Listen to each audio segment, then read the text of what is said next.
আল্লাহ, আমি ছাড়া এই দুনিয়াতে তোমার গোলামের অভাব নাই, কিন্তু তুমি ছাড়া আমার আর কোনো রব না। তুমি ছাড়া আমার কথা শোনার, আমার ডাকে সাড়া দেওয়ার দ্বিতীয় আমার কেউ না। তুমি মাফ করতে পারো, তুমি ক্ষমা করতে পারো, সব গুনাহ আজকে স্বীকার করলাম। আল্লাহ, আমি তোমার কত পাপী একটা বান্দা। আমি ছাড়া তো তোমার অনেক বান্দা আছে, কিন্তু তুমি ছাড়া আমার কেউ নাই।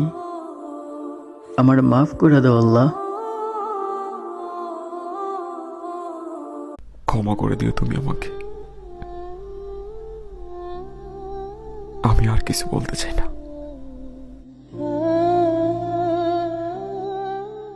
তুমি খাওয়াও, তুমি পরাও, তোমারই তো সবই অনুদান।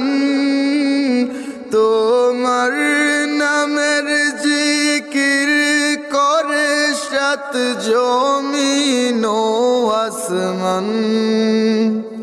আল্লাহু আল্লাহু আল্লাহ।